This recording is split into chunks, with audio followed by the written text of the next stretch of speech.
Shaun King's wife really took over his Twitter for 48 hours. Y'all already know what time it is. I got the black V-neck on.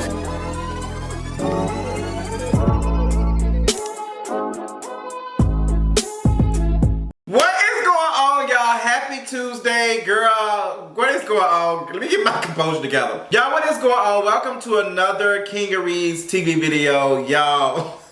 So much happened this weekend, and I'm just like trying to process it all and laugh. Like, I literally spent the first 2 minutes of this video laughing before I even recorded anything. But Shaun King's wife took over his Twitter account for 48 hours, and it was the most hilarious thing I have ever seen in my life. Before we get started to all the information and stuff that's been going on this week, girl, I want to warn you that this video is going to be a little bit, we're going to be talking about politics a little bit on this Kingeries TV video and a couple of other things. So girl, just get your week prepared. Go ahead and do my mental check-in. What is going on with me? How am I feeling this week?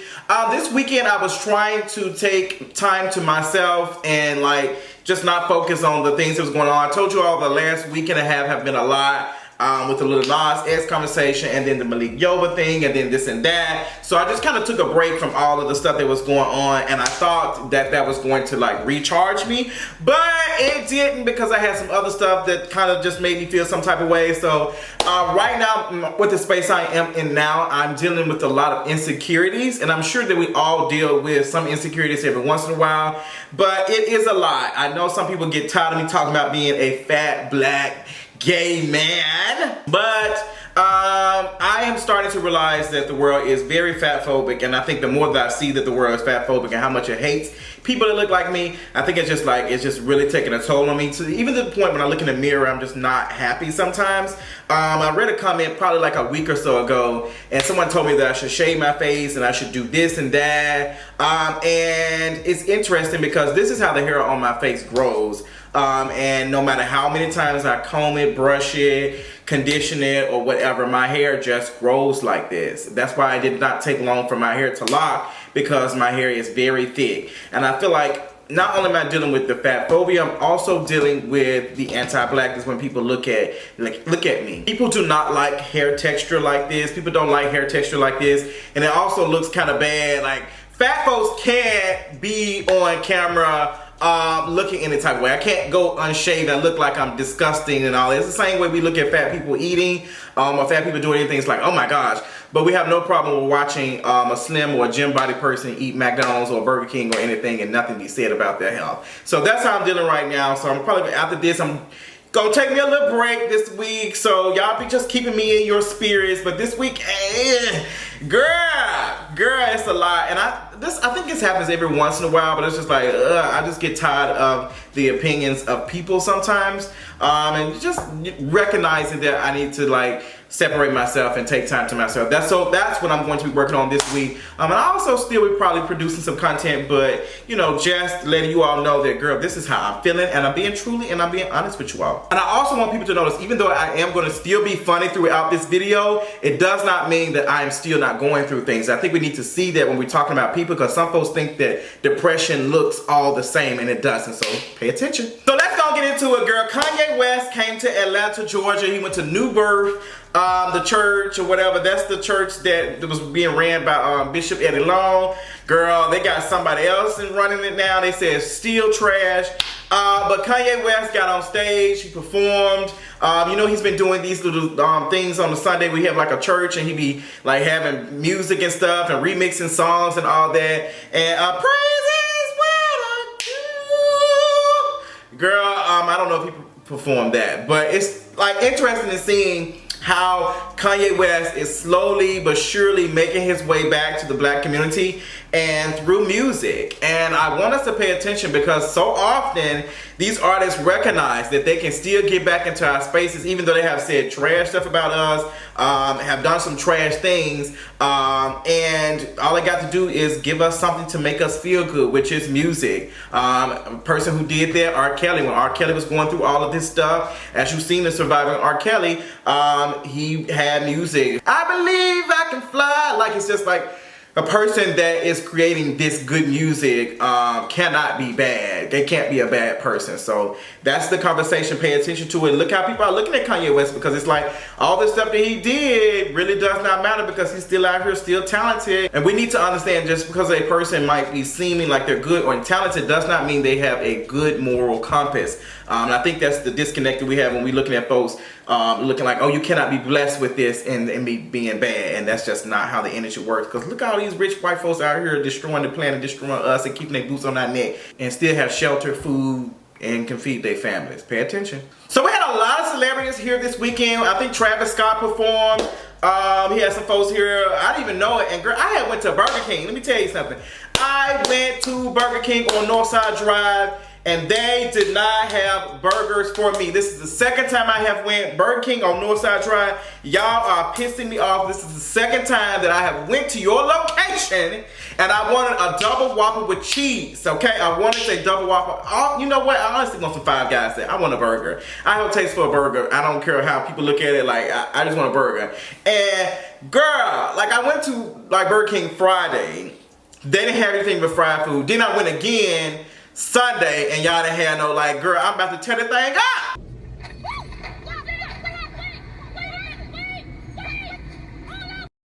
Like, girl, if y'all don't give me my burger, like, girl, what's going on? Like, girl, get it together. That wasn't making any sense. Especially when you just spent money on a Lyft and an Uber to get you to someplace and they ain't got it. Like, girl, fix it. But we had a lot of celebrities going on or whatever. We had Diddy was here this weekend, and Diddy was here for the Revolt Summit or whatever was going on.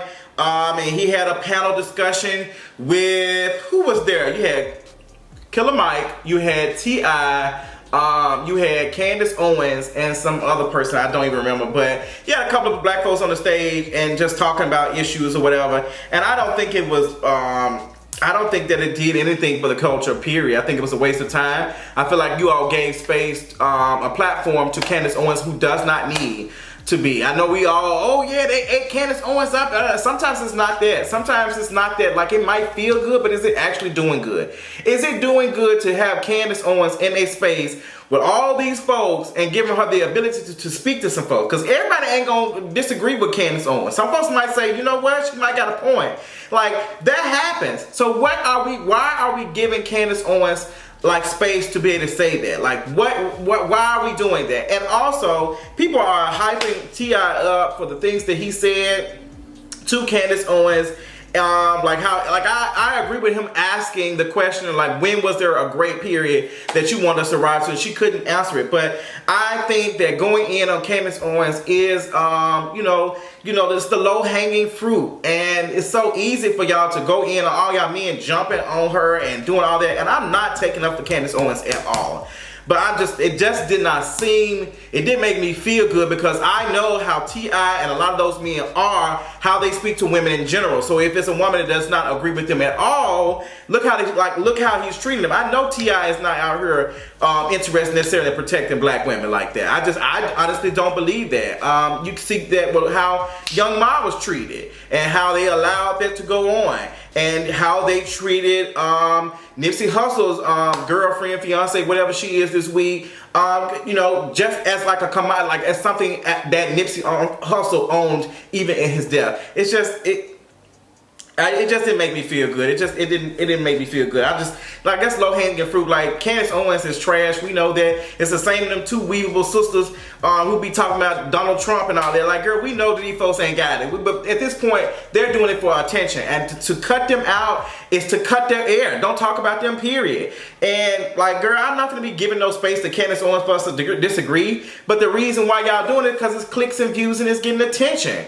And it's so interesting that we saying that. And you had Jeezy talking about some never do something for a check, never do something or let somebody delegitimize your well-being or something for a check. It's just, I don't know exactly what he said.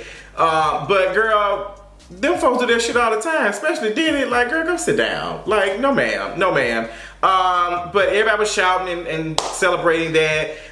Diddy went to Morehouse and gave Morehouse $20,000 gave Morehouse $20,000 donation. And a couple of people are saying that, hey, Diddy, this ain't even enough money to cover 1 year's tuition for a student going to Morehouse. So what's the tea? Then other folks were like, well, girl, you ain't got no money. And other folks were like, girl, well, what you giving? Have you gave money to Morehouse? Or you out here donating to Morehouse?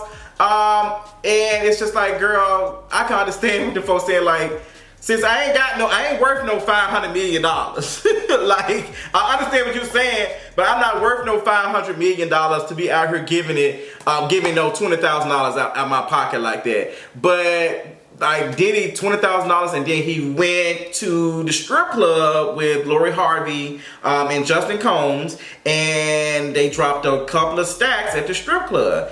Granted, people think, believe, oh, that's Diddy's money. He can do whatever he wants to with it.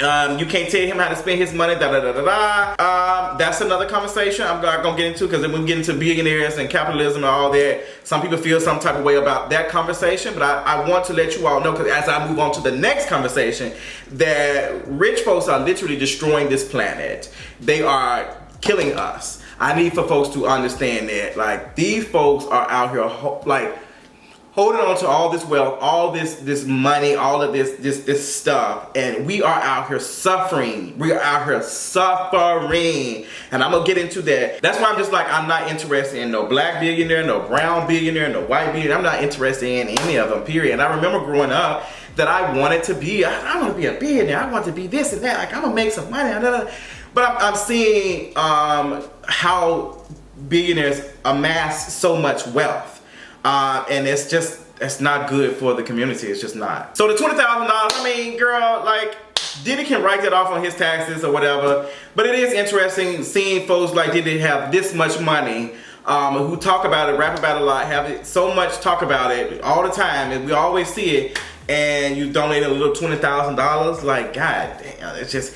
But, some folks gonna feel how they want to feel. But I'm just like, I'm not to say, because I ain't got no money to be out here giving Morehouse no $20,000. I ain't got bitch, I ain't even got $20 to send to Morehouse right now. I ain't got it. But it's just interesting seeing these folks who say they quote unquote care about the community so much, have all of this money, all this wealth that they always are talking about, and yet when they talk about redistributing the wealth, it's at a small ass number like that. So just think about that. Don't even debate that and just think about that. Think about somebody who's worth that much money giving so little to a car. Something ain't adding up, y'all. Something just ain't making no sense, especially when you turn around and go to a strip club and spend that same amount of money. Girl, but that's another conversation. Maybe we'll talk about it on For the Culture Podcast. I think we might not have a guest host this week on For the Culture Podcast. It might just be me. I'm gonna see how that goes, because I don't know if I'm in the space to be talking to anybody this week, but I might try to. It's just hard getting folks because everybody's busy doing their own thing, which is understandable. So I'm gonna let y'all know how that goes, but be checking for a new episode this Wednesday. So since we're talking about capitalism a little bit, I want to talk about this Purdue situation with the Oxycontin opioid epidemic that's going on, that's been happening since the late 1990s. So many white people have been addicted to drugs, mainly opioids and Oxycontin and all that other stuff, to the point now that the United States government is like, girl, we got to do something about that.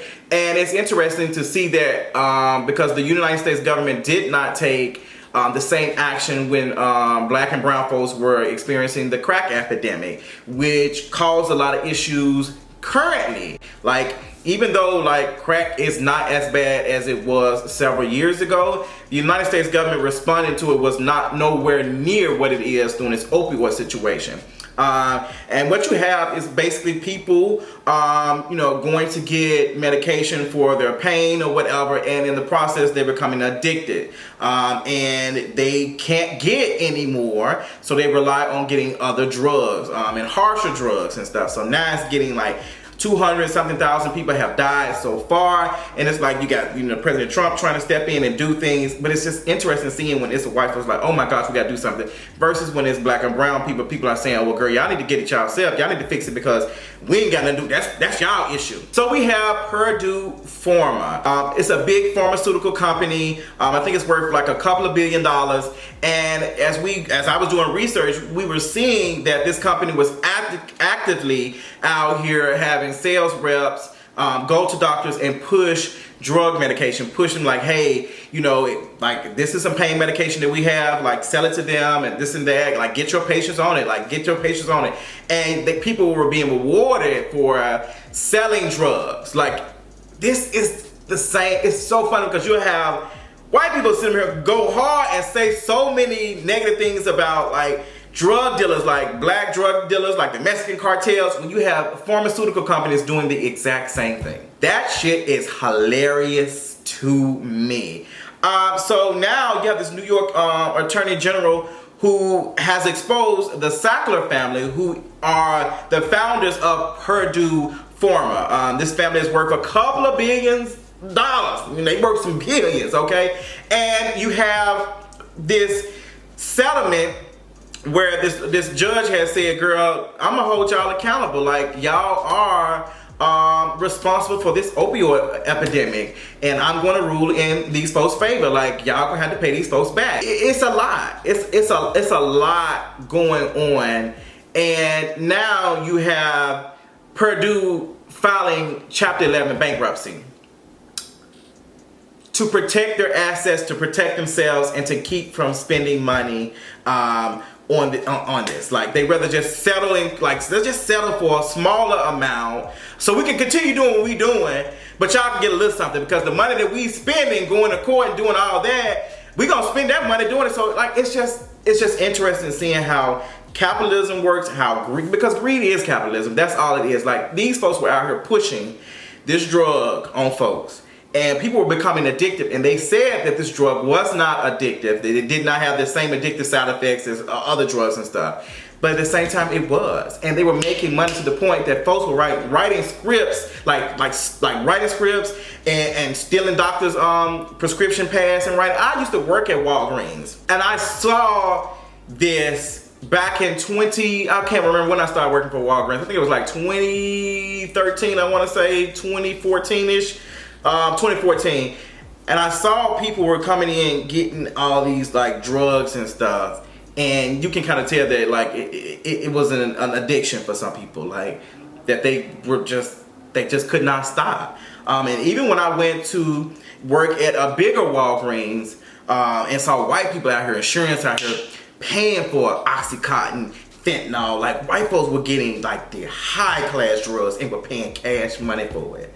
Versus when the black folks are out here getting little things like hydrocodone and whatever, they like, girl, y'all out here, y'all drug dealers. But it's like white folks out here doing the same goddamn thing, but it's not perceived as so bad. Girl, anti-blackness, white supremacy is a mess. And white supremacy is so strong that it warps how we see white folks, how we see white people, as white people don't do these things, they don't have these issues, and it's not the same. When it's all the same, white folks are out here being whole drug dealers, making millions and billions of dollars, and are protected by U.S. law. Woo, girl, it's a lot. So now the Sackler family has been called out by this New York Attorney General, has exposed them and has said that, girl, these folks were out here wire transferring money overseas to Swiss bank accounts to protect their coins and stuff, and they have been doing it for the last couple of years because they saw the opioid epidemic getting serious and they knew something was about to happen. So to protect their assets, they started sending coin. And you got these folks out here saying, that we're not worth that much money. We don't have that much money, when they do. Like, girl, y'all protecting yourselves. Y'all got greedy. Y'all wanted more money. And y'all out here killing these folks. Y'all out here destroying families, destroying people.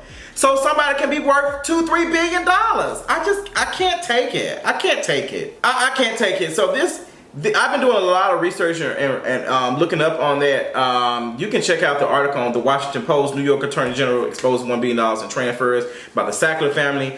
I've been like really like on this because I didn't even understand all this was even going on this bad. But I try not to be so in it because I recognize that some of this stuff is like complete garbage. Like I don't need to see all of it. I need to just, girl, I just need to, like, I look the other way. I don't see it because it's just so stressful to see something like this. It's terrible. So with all that being said, eat the rich. But speaking of the rich and the shameless, let's talk about Shaun King. Shaun King's wife, Ray King, said that she feels like she is feeling like Malcolm X's wife and Martin Luther King's wife and all these known great activists.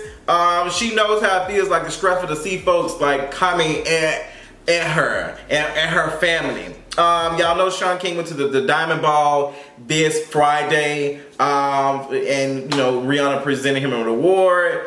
And girl, now you have all these folks out here like responding to DeRay McKesson's article about Shaun King, exposing him for some of the stuff. So now you got Shaun King, his wife has stepped in and took over his Twitter account for 48 hours and wrote a whole thread. And she said that her husband, you know, be knee deep in work, and sometimes that he don't get a chance to come back home. And you know, sometimes he's so overwhelmed with work that he has to get other people to do it. And when I'm looking at all these tweets, I'm just like, basically you're saying that your husband knew that he was doing too much, was stressed to the point that he couldn't get stuff done, but continued to take money for it and keep doing it.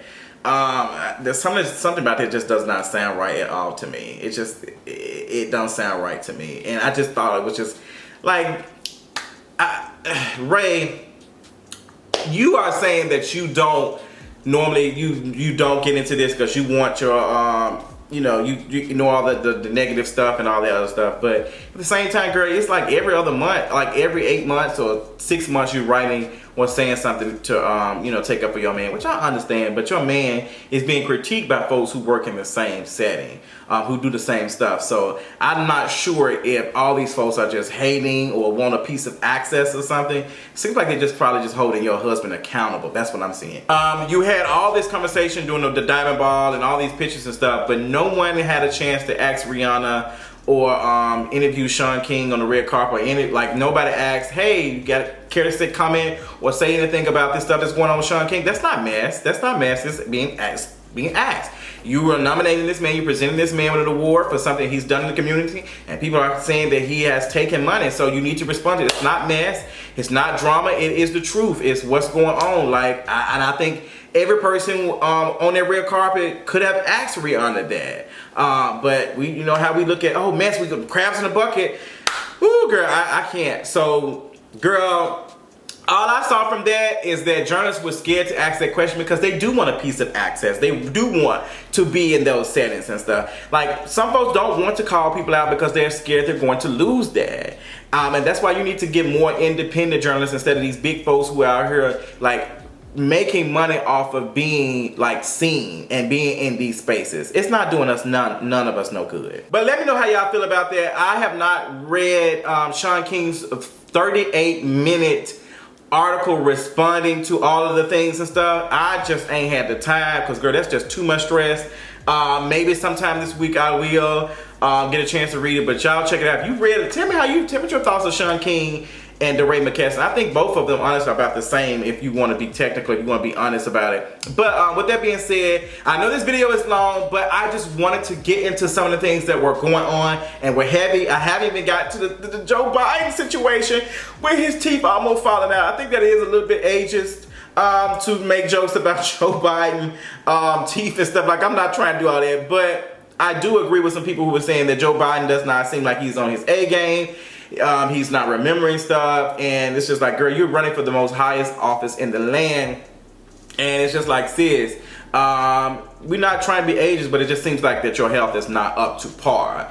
like your mental like capacity is just not there. And Joe Biden, girl, we got to talk. Like, girl, this ain't making no sense. I don't think he did a great job at all during that debate. I don't think he did a good job, period. I do think that, what's his name, Mr. Castro, with his response and like hitting at him, I don't think that was necessarily wrong, but the audience did not take that well. And the audience did not take that well because this is a white man, an older white man who's quote unquote done so much for the country, who's been a senator and all that other stuff. So should nobody be attacking him? But Joe Biden is still ahead of the polls. He will more than likely be the Democratic nominee. We're going to go through the same situation with like what happened with Hillary Clinton. Them white people want to put someone who they think these white folks are going to vote for. But if you look at this other side, you look at the Republican Party, these folks still think that Donald Trump is doing one hell of a job. I think 54% of white folks still think that Donald Trump is doing a good job in the White House. It does not matter what he is doing. It doesn't matter how much he's causing trouble and stuff and about to start another recession. All that matters is that there's a white man in that position. And that's on period. After dealing with a black man running the country for the last 8 years, girl, these folks ain't interested in that. So I seriously, I'm not interested in watching any more of these debates until it's like 3 or 4 people. Like, it's interesting, like, to see the conversations and stuff. But at this point, y'all need to get on y'all own platforms and just debate this stuff and talk to the people directly. Because I'm not interested in these, like, seeing y'all talk and argue for no 30 seconds. And I don't think there's nothing wrong with y'all going at each other and coming, like, I don't think nothing's wrong with it. I'm so tired of that. Oh no, we need to stand together. We need to be, I'm so tired of hearing that bullshit. Girl, no ma'am. No ma'am, give them hell. That's all I got to say. Let me know how you feel. Girl, I told y'all this was gonna be a long video, so we also have the Emmys. Girl, the 2019 Emmys. They just recorded this weekend, and come to find out, Beyonce's Netflix special, Homecoming, didn't get one thing, girl. Beyonce's Homecoming didn't take home one Emmy, child. Not at all. I think Beyonce probably already knew that. That's probably why she didn't show up. That's probably why you didn't see no pictures of her. But sis didn't get nothing. James, what's his name? I can't think of that white boy name who be strapping the camera up to the windshield of the car and doing that karaoke stuff. Girl, he beat her. Some other folks beat her. It's just, I think Rent beat her. Some show, like, it's just. Homecoming was really good. I enjoyed Homecoming. My only critique on Homecoming is that I would have liked to see Beyonce like talk about how she was able to put together the team to get all of this done. I wanted to hear more of how long it took Beyonce to come up with all these folks who are good at what they do. Because Beyonce is not doing all that by herself. She has an amazing team. So that's what I wanted Beyonce to talk about. But overall, the whole thing was really good. And I really don't see how she didn't get at least one award. But just to let you know, and one of my good friends on Twitter made a good point. He was like, girl, it's interesting seeing that Beyonce, you know, hasn't been able to get these awards or these things anymore now that her content has changed and it's more black. So what does that say, girl? You already know what that means. You already know what that means. Like, you already know.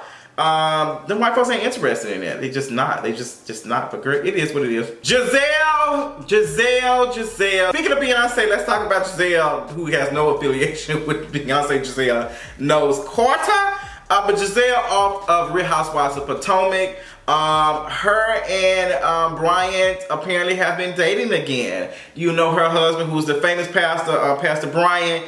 Apparently they are dating again. They're taking pictures, they're going on dates and all that. And Giselle has confirmed that she is talking to Mr. Bryant. I think it's a scheme that Todd came up with to come to us with the bull crap. I think that Giselle doesn't have a story for the next season of Real Housewives of Potomac. I don't think she has anything to offer next season. So I think that her, once again, dating and exploring this with Bryant is going to give Bryant the visibility that he wants, and it's going to give Giselle the visibility that she needs. And I think that's exactly what it is. I don't think it's nothing other than that. I don't believe it. I feel like these folks are just doing this to come up with some more coin. But girl, it is what it is. I mean, girl, Giselle, get it how you fit it, sis.